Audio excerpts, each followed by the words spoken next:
Welcome in, everybody, to another episode of ZB's Horsepower Talk. As always, I'm ZB, Zack Brown, and joining with me, as always, former 410 Sprint Car crew chief and mechanic, my dad, Jeff Brown. We have an action-packed episode, a lot to go over and a lot to preview this week, Dad, so let's dive right into it, into Bristol. The biggest story from Bristol was the tires. The tire issue, crazy, crazy, crazy. I don't think I've ever seen a race like that. You can argue the Indianapolis race a few years ago, but I mean the tire wear on this was unbelievable, and it was insane seeing some of the pictures from the track up close and how those tires just tore up. Yeah, it was pretty crazy. Now I'm a big fan of having tires wear out where the cars start to lose handle, but it was actually kind of the point where it was probably starting to get a little dangerous. The speeds that they can get at Bristol is kind of bad, and that's all from what I can gather is when they did a tire test in the fall, they put the PJ1 traction compound down, and this time they used whatever kind of resin, whatever the hell that does, but all it basically was, they must put a cheese grater down. It just shredded the tires. But if you want to look at it, when I was watching the race, I was like, this race sucks. Then you look back at it, it's like, you know what? There was a lot of passing. There was a lot that happened. Fresh tires made you look like you were in the Super Mario Brothers racing with the star, and you were just passing everybody. And actually, some of the memes on Twitter and everything about that. But yeah, absolutely insane. I've never seen tire wear like that, but it made it very interesting because you got to see who was able to manage the tires, who was able to save on it. And it ended up being, 5 or 6 guys on the lead lap at the very end. I don't know how it didn't have a caution at the end with all the chaos that was happening. How nobody blew a tire is just unreal, but it just goes to show you the guys that, the veterans who've been around when you had the high horsepower and you had to manage your tires. Martin Truex, Denny Hamlin, they were by far the class of the field, and also didn't help that they probably had the best handling cars. Yep. Maybe Ty Gibbs into that mix, but which I don't think he managed them quite as well. Ty Gibbs had the fastest car. Yeah, for sure. That car was a rocket ship. He wasn't quite as experienced at saving tires like Denny and Truex were. Can you imagine if the 750 horsepower was on those cars at Bristol with those tires? That'd be absolutely just insane. Yeah, they would have probably blown them off way sooner. But yeah, that was I don't know. Like I said, a lot of people complained about the race, and you look back on it, it was like, shit, that really was actually kind of entertaining. I think you didn't know who was going to win. I think the drivers really enjoyed it, and actually, if you see it on TV, you got to hear from Clint, you got to hear from Kevin. They explained kind of what was going on, how the strategies were going to have to play out. That was a major factor in it, and made it actually very interesting. Like, hey, how are these guys going to manage this and get to the end, and what kind of strategies are they going to use? And that really made it exciting. It helps. And I'm telling you, Kevin Harvick's done a phenomenal job this year. He and Clint complement each other very well, and obviously Mike Joy in the booth too. I think this is the best Fox booth that they had in quite some time now. Yeah, I agree with that. Kevin Hart's very knowledgeable, and presents it to where normal people like us can understand what he's talking about, which is really nice. But Goodyear was scrambling. They had enough tires to mount everybody up one more set, and I don't think they actually ever needed them. At least most of the cars did not need that very last set. Well, I was listening to the guys over on Door Bumper Clear this week, and yeah, they agreed that, hey, Goodyear probably shouldn't have freaked out and had that conference in the middle, because it was exciting, and they were like, I think it was a little unnecessary that they had to go in and freak out about the tire issue, because I mean they're having a blast out there on the track. I don't think you're going to see anything change. I don't think the teams want to change. They just have to go about how they want to set up their cars a little bit differently for the fall race. Nighttime's going to make a difference. Going to be a little cooler. I'm curious to see how these cars will be in the fall. I think this is a great test for a playoff race at the nighttime Bristol race. I think that's where the playoffs start, so that's going to be absolute chaos. I think it was a great race. I think it was a good move. Moving from dirt, you messaged me during the race that, yeah, it looks like there's like nobody there. Well, it is Bristol, holds 150,000. It probably was about half full. When I told you this beforehand, that's probably what's going to get. Biggest thing with Bristol, there's no accommodations anywhere. There's no hotels nearby. It's hard to stay anywhere. So it's hard for people to come in on that day and then drive back home. And you'll see a lot of campers, and they did say there were quite a few campers there, which means it's a decent crowd if there's a lot of campers. Yeah, and actually, luckily, normally the spring race, the weather's usually complete shit there in the mountains of Tennessee. Beautiful. It actually had very, very good weather. Yeah, and like you said, there was probably 70,000 people there. Yeah. And you take Phoenix the week before, the whole place only holds 40-some thousand. But it's sold out, yeah. Yeah, so I mean, it's just it looks bad on TV, but as far as the fall race, no chance Goodyear brings that same tire back. They are saying they probably gonna not change anything. I don't see how. I think if they change anything, it'll be a slightly harder tire, and I think they'll keep it to where it wears, but not just completely. Maybe they'll have a tire with a little more rubber on it where it doesn't get to the cords. Yeah, the track just didn't take the rubber. It just it was just laying there on the track like dirt. So whatever that resin was, that now the trucks didn't seem to have much of an issue, but it's a different car. The cars are heavier. Yeah, tire too. Yeah, the cars are heavier in the Cup Series. They're bigger tires. I mean, it's a little bit different. I didn't catch much of the truck race, but you just mentioned it. Chris Eckes gets the big win at Bristol. Big time win for him. I didn't catch a whole lot of it. I think from what I heard, it was a good race. I know he had a hell of a battle with Kyle Busch. Again, we didn't even realize Kyle Busch was racing. We probably would have picked him. Anytime you have Kyle, especially in Truck Series and at Bristol, you would think he wins, but Chris Eckes holds him off and gets a big time win over Kyle. Kyle came off the turn 4, and I did see the finish. He got close, but just couldn't quite get there. Yeah, if he timed up probably a lap sooner, might have had him. But hats off Chris Eckes holding off the all-time greatest truck driver that there is in NASCAR. And obviously, we talked about it. Denny Hamlin gets a win at Bristol. That's back-to-back wins now at Bristol for Denny, getting last fall's win. He's starting to be that type of track, starting to be pretty good for him. That's, I think, his 4th or 5th win at Bristol now. But Martin Truex Jr., that's another one up there, getting 2nd place. Now maybe taking the crown over Ryan Blaney after he had some misfits and misfortune at Bristol. Truex gets 2nd place, so he's knocking on the door to get some wins. Yeah, especially as they were saying how bad Truex actually is at Bristol, or at least his finishes.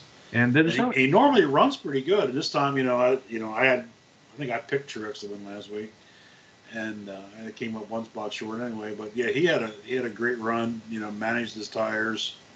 There at the end with 20 laps to go, he and Denny Hamlin swapping the lead through lap cars it got pretty exciting there for a while. It did, and I was curious to see if Denny hit the lap traffic at the wrong time, if Truex is going to be able to get a pass on Denny. Truex kind of got hit with some lap traffic at the same time. It just didn't work out that he was going to get past him. They both had pretty much the identically fast car. I mean, no one was going to be faster than the other right there. It just happened to whoever caught the lap traffic. I think it was good. I know the ratings were a lot better already for Bristol. I think they were up already 10% from last spring. All the races this year, NASCAR have had higher ratings that they've had in years now. And the racing's been good. Now, you got to give it to NASCAR. The racing overall has been very good this year. Phoenix, a little bit of a snooze fest, but overall, it's been very, very good racing this year. So hats off to NASCAR making the appropriate changes. And I think the short track packages are starting to come in. We'll see in a couple weeks when I'm up there in person. Be bringing the little one to Martinsville for his first race. So seeing Martinsville, seeing what type of tire they bring after seeing Bristol, that'll be really interesting to see too. Yeah, and all the drivers want at least to do some kind of testing with high horsepower on these short tracks. I just don't. They got some work to do on that short. Bring the horsepower back. Put the make them drive it with that throttle. I think the high horsepower will be a better race. I think the high horsepower on a larger short track, if you will, I guess like Phoenix, for example, Richmond. I think that would go over really big. And I think you can do it on Martinsville too. Make them be easy on the throttle coming off the corners. You don't want to John Force it the whole way down the straightaways.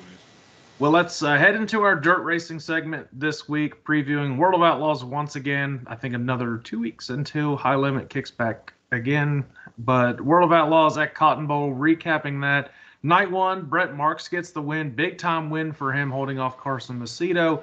And Night 2, Giovanni Scelzi.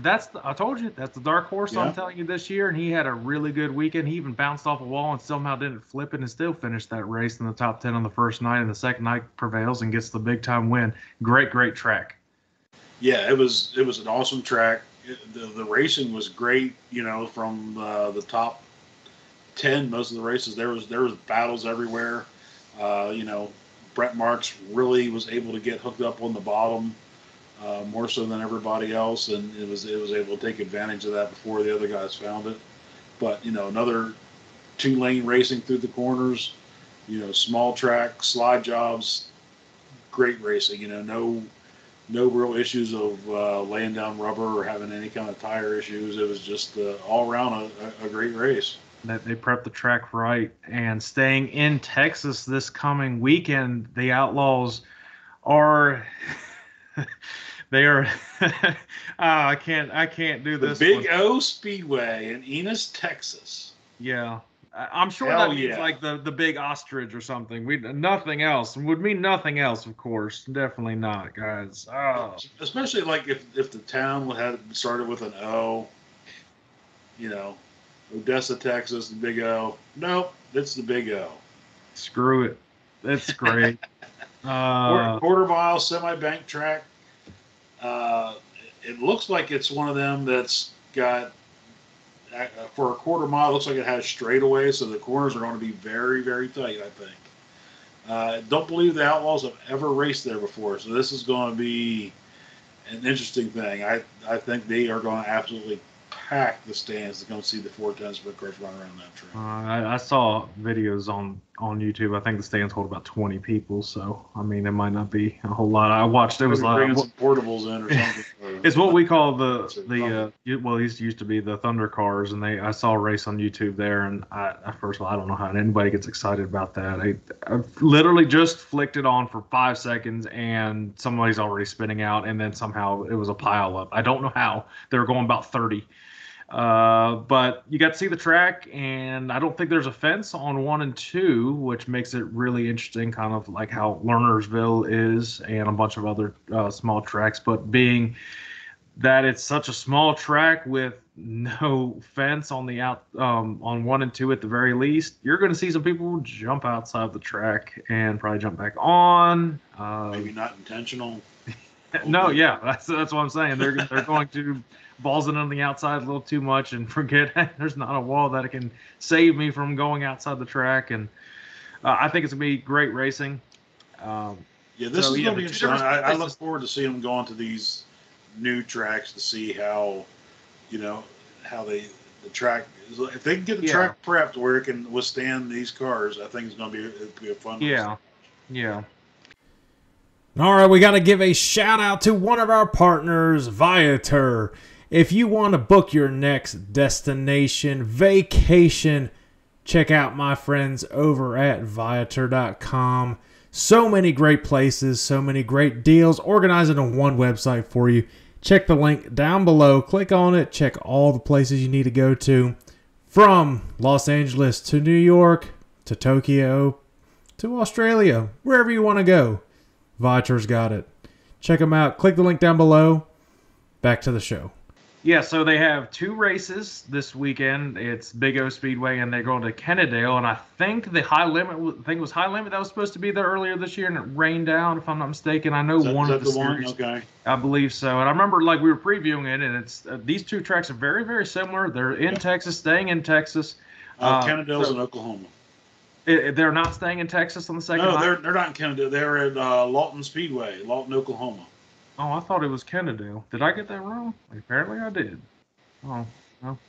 Sorry. Well, I didn't preview that one right. Well, we've talked about Big O. Let's give our pick for Big O and preview the next night. So, night 1, the only night at Big O Speedway. And who do you got for that race? I think this is one. I think you're going to probably have to be good on the bottom. And this guy's been kind of sneaking up on there maybe a little earlier in the year than he has been. I got Logan Schuchart for this one. Using the similar logic that you're using, finished really well, at least the first night at the Cotton Bowl Speedway, consistent the second night. He's got to get a win here before too long. I'm going Carson Macedo for Big O Speedway. All right, since I completely am an idiot, didn't even realize where they were racing on Saturday. I don't know what the hell I was reading, but go ahead and talk about where they racing on Saturday, because clearly I don't even know what's going on. All right, Lawton Speedway, Lawton, Oklahoma. It just says it's a quarter-mile dirt oval. It looks like they have not raced there since 2021.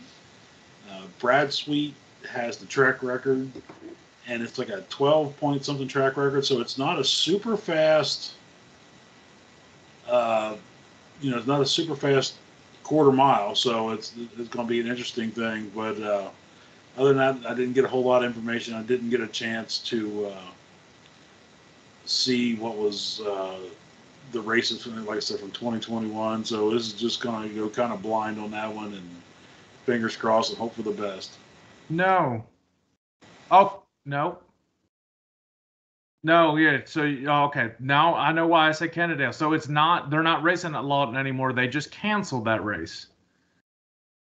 And they changed it up, and they're going to race at Kennedale Speedway in Kennedale, Texas. I was right. Damn it, I knew I was right. Well, hell, I don't know. I was just so you bring it up, and it says they actually canceled it. So because it was supposed to be, they were supposed to race at Lawton Speedway, like you're saying, in Oklahoma, but they canceled that race for whatever reason. I'm going to guess tornadoes. I don't know. I don't know anything about Oklahoma. But so they are. They didn't change their schedule on the World of Outlaws thing, which is weird. On the website, they are. I'll look at that right now. Yeah, so am I. It has Big O Speedway, Lawton Speedway, and Thunderbird. And then go. Oh, it didn't even put your new one in? No. Oh, that's weird. Yeah, it says Saturday, March 23rd, World of Outlaws, Cowtown Roundup. That's what it is. Outlaws are supposed to be. They rained out. This is the rain makeup date. They had to cancel Oklahoma, so we're back into Kennedale. See, we look like idiots, but we try. So, okay, well, Kennedale, I'm actually prepared for it. It is similar to the Big O Speedway. It's a bull ring. It's I think a quarter mile, maybe a 3/8. Small track. It's got wide turns 3 and 4. I think you could build a lot of speed going into 1 and 2. So this is completely screwing up your notes right now. But see, I made notes of it, so we both. You know what? I'm going to keep my same pick. What the hell? You're just going to double up? Nope. Oh! I thought you were talking. No, same pick I had for Lawton. I'm just going to. Well, what was your? I got Carson. I guess it's automatically going to go to Kennedale. Yeah. So go ahead. Carson Macedo's, like you were just talking about him. He's due for a win. Normally, he takes off very well early in the year, and this year he has definitely been struggling a little bit, which is odd considering you got a couple of cars not racing so far this year. So sooner or later, they're bound to put a streak together and probably knock off a few.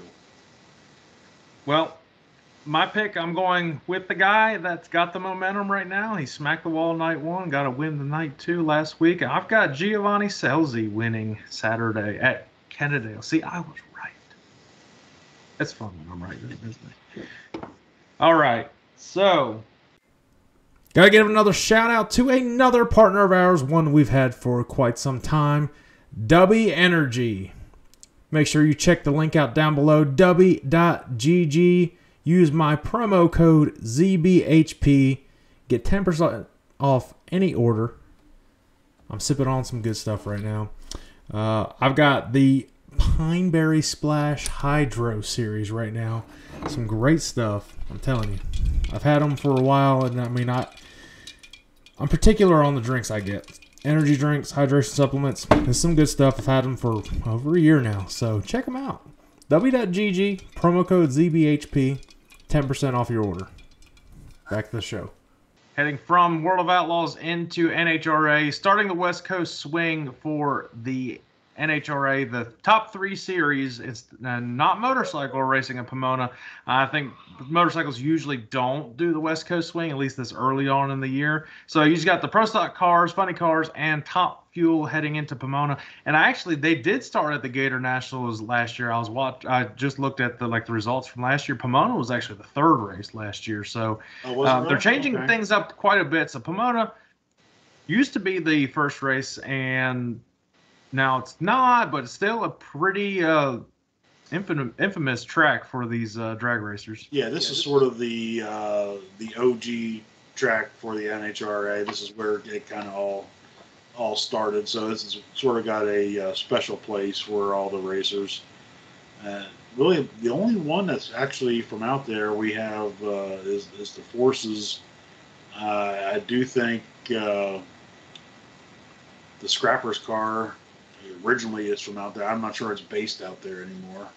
Well, Gianna and the Salinases, they're all in that they're general area. Yeah. Which little information on that is... Go ahead. I was about to talk. Yeah. Mike Salinas is stepping away, at least temporarily, for health reasons. So his daughter, Jasmine? Jasmine. Yeah, I know she's been testing the Top Fuel car the last couple of years, so she's going to be stepping in for that. So, the drag race has been interesting. So we got Tony Stewart, now we got Jasmine Salinas, so that's... a lot of headlines this year. That's going to be quite interesting. I think she'll do well. That's a good car. It's a good car, and she's been testing them.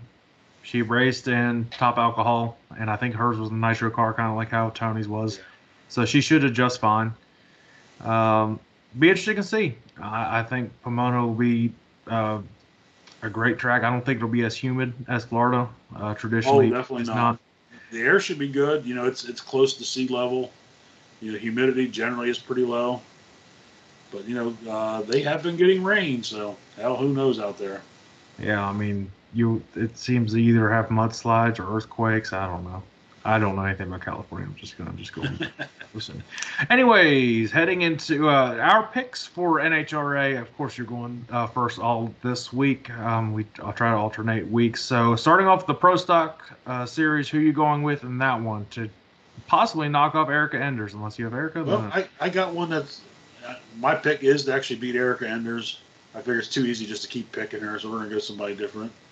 He's been out for a little bit, but he's still one of the best levers in the business in Pro Stock. I got Jake Coughlin Jr. Okay. I thought you were about to say my pick. I was like, oh, no. This week I've got for Pro Stock cars, I got none other than the salty veteran himself, Greg Anderson, taking the lead. He was in the semifinals last week. Did I say Pro Stock motorcycle too with his pick? Pro Stock. What'd you say? I said I might have said Pro Stock motorcycle on Jake Coughlin Jr., but it's regular Pro Stock. You just Pro Stock cars. Yeah. Yeah, those 4 wheels. All right, for funny car, who you got for this week?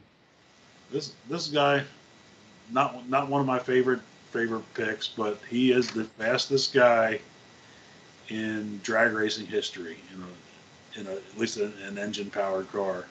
So he set the speed record of 341 point something in Florida. Bob Tasca III. Tasca. Yeah, I got Tasca as well. He went really well at Pomona last year. And I think he was in semifinals last week. So, yeah, I mean, he was on a tear at the end of last year. I thought I'd throw him. Yeah, of course. Great minds think alike. Let's say that. All right, Top Fuel, who you got? We talked about local car. Been a while since she's won one. Okay. I got Brittany Force. Okay, thank God. All right, I got one. He was on a tear last year. Still fast this year. He's really good at Pomona, actually, last year, the whole West Coast swing. Justin Ashley's my pick for Top Fuel. All right. This one's kind of interesting this week. Heading into IndyCar, this is something they have not done, at least that I'm familiar with. Yeah, this is a whole new thing. They are heading to Los Angeles to do the Thermal $1 million challenge. Talk about this a little bit. It's a very unique race for IndyCar. Yeah, this is This is kind of like, I don't know if they're trying to compete with NASCAR's the Clash at the Coliseum or doing something strange, but it's kind of going to be an all-star race. It's at the Thermal Club, which is a weird name for a racetrack. It's probably a sponsor. I think it's Palm Springs, California. It is a 3.67 mile, 19-turn racetrack. If you look at the track layout, it's actually kind of like a 3. I mean, just the way it's 3 for Dale. So it's a wild looking track. It looks really cool. It's got the sweeping turns. It's got tight corners. It's got long straightaways. It's got short straightaways. Elevation changes. I think it's going to be an awesome track. It really looks like a nice thing. So what they got is going to be 2 heat races and a 12-car all-star field to race for $1.756 million. Is that the winner or is that the purse is the 1.7? I think that's the winner. Well, I don't know. I don't seem like probably the purse and the winner gets probably $1,756,000 for the rest of the purse. But I mean, that's only 11 more, so that's still a hell of a purse. But it's outside of the Indy 500. This is the biggest purse in IndyCar. So I think that's good. I think that's good for this series. It's I didn't put it here. I think it's only a 30-lap race, so it's going to be 20. Like a sprint race. I think it's 20 laps. It comes on Sunday, March 4th. 12:30 p.m. on NBC and Peacock. The usual time frame for which is weird. That's 9:30 in the morning out there. So that's gonna go by. It's gonna go by fast too. It'll take no time. It'll be like an hour and a half long. They probably won't even have. I wouldn't even think they would have to pit. Yeah, they schedule for 3 hours, so it's going to be a lot of fluff or something going on out there. But are the actual racing's not going to be that much. So are the heats the same day, or are they the day before? I believe they're. Well, if they just have that one race, they're almost going to have the heat races. Okay, so that's probably how. But I don't know how they determine down. Well, I guess they only have about 24 cars, so I guess 2 heat races of 12 each. Well, this is interesting. Yeah, it'll be neat. I mean, it's kind of crazy to. I didn't know how to really go about going with a pick here, but I guess give your pick for it. I'll let you know mine and my reason. Yeah, I don't know. I was sort of torn. I was going to pick Joseph Newgarden. I'm like, well, I just going to pick him because he won. So I'll take my same guy, Alex Palou. Tough to go against him. So the reason I'm picking this guy is I think you're going to have somebody that's a little experienced to get around a track that's unfamiliar to people and knowing when to push, when not to push. I don't know. It just seems like this would be a type of event that a veteran would win. And there's not really any more veteran than this guy, arguably the best IndyCar racer of all time. I've got Scott Dixon for this one. Yeah, I don't think there's going to be any holding back at 30 laps. I think it's going to be go, go, go. So, and I'm going to assume there's probably not going to be special tires that are like regular Indy race. You have to run the soft tires, the regular. Yeah, tires. I don't think there's going to be, like I was saying, I don't think there's going to be any scheduled pit stops or anything like that. I think it's just like, screw it, let's go and go for it and see what. Yeah, unless they have some kind of special rules, they're going to, everybody's got to make one pit stop. I don't know. They didn't. Yeah. It didn't really say. Well, but it'll be neat. This is one I definitely got to try to remember. To tune in and watch this one. I think this is going to be. I need to just start putting reminders in my phone, just like, hey, just tune in. Yeah, it'll be wild for sure. Maybe this will lead to a little more excitement and less conservative racing that you see a lot of times in IndyCar. Yeah. All right, NASCAR is heading back to Texas to take on the Circuit of the Americas. I believe the biggest road course they are heading to, if I'm not mistaken, if you don't count Chicago or anything. I think it's the biggest one they race at. Or they don't race at Road America this year, so yes, I think it is COTA. 3.41 miles and 20 turns. Well, the first road course of the year. I actually do like COTA. I think it's kind of neat. It's neat. As you can see in the background, it is. If you're going to build a road course, make it look like that. It's a beautiful scenery. It really is. I mean, you're going to get Formula One there. You got to have it look like that. It's definitely a nice racetrack. Well, this will be, I think, the 3rd year they are racing here, and it's been wild every single time. Yeah. Fourth year, might be 4th year. Yeah, the 4th year, because I think the first one is where it was raining so much that they couldn't even see, and then I think Chase ended up crashing and Larson passed him, or was it vice versa? Yeah. No, they called it.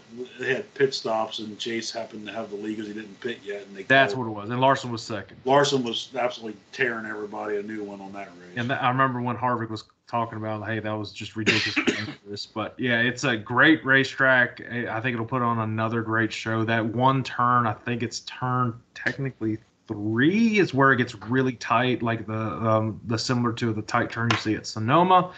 So it will be craziness, to say the least.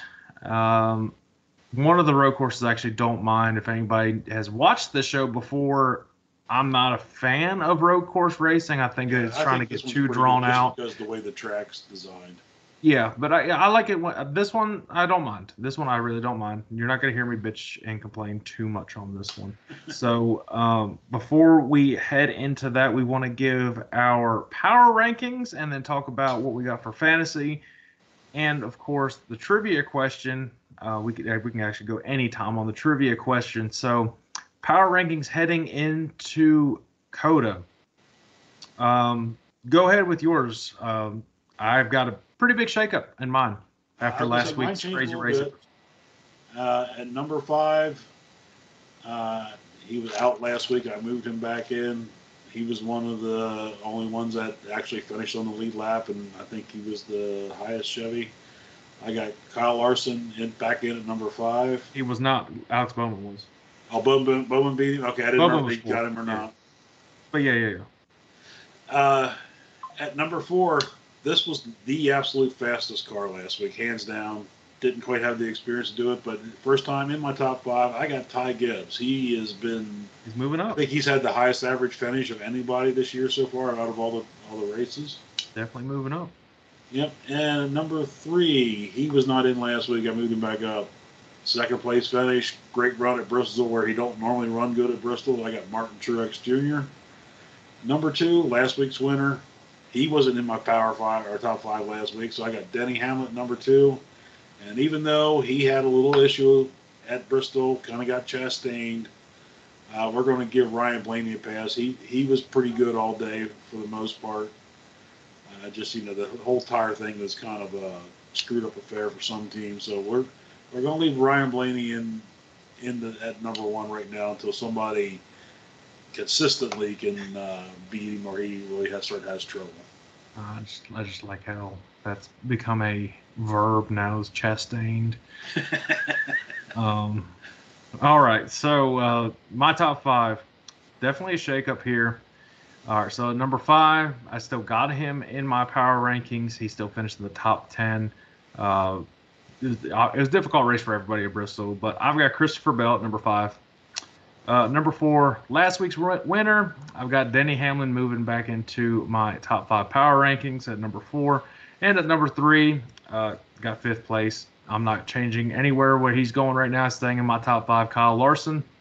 Number 2, this is where it shakes up big time at the top. I dropped down to number 2, Ryan Blaney. Obviously having some issues at Bristol. I'm going to drop you down a little bit because my number 1 is the guy I'm telling you he's going to start knocking off wins like it ain't nothing.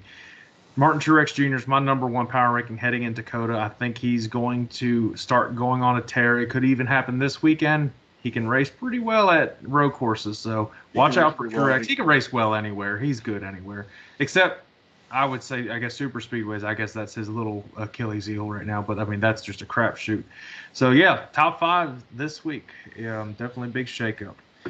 All right, so our fantasy lineups, as promised, to help you guys choose who you don't want to have this week. So go ahead and talk about your starters for this week at a road course. I've got some different faces now because it is a road course. Yep, I got some different ones. I've been bringing up the rear in our league. So hey, you won last week. Hey, honestly, last week I went with the smacks to get it done, and son of a bitch if they did not get it done for me last week. So we're going to go with the guys you don't normally would probably pick in your fantasy. But here we go. So I have, for my starters, I have Ty Gibbs, super fast. He's good on road courses. Daniel Suarez, good on road courses. Michael McDowell, he's been fast freaking everywhere, surprisingly. And he's good on road courses. He won Indy last year, I believe. AJ Allmendinger. How do you not put him in for a road course? This one may be a little different. I got Austin Cindric. He's another one that was a pretty good road course racer coming up. And then in my garage, I got to put somebody that's good in there. So I got Tyler Reddick in my garage, last year's winner. And so for the featured matchups, some of these are pretty interesting this week. We have Kyle Busch versus Denny Hamlin. I picked Kyle Busch. Sooner or later, Kyle Busch's luck has got to get a little better. You would think. So then we have Tyler Reddick and Kyle Larson. Strange they got Kyle Larson odds at plus 115 and Reddick at minus 150. Am I reading that correctly? Yeah. Okay, yeah, whatever. But I got Kyle Larson on that one. And we got the teammates, Suarez and Ross Chastain. That's interesting. I did pick Suarez over that, got him in my top 5. And then Alex Bowman and Austin Cindric.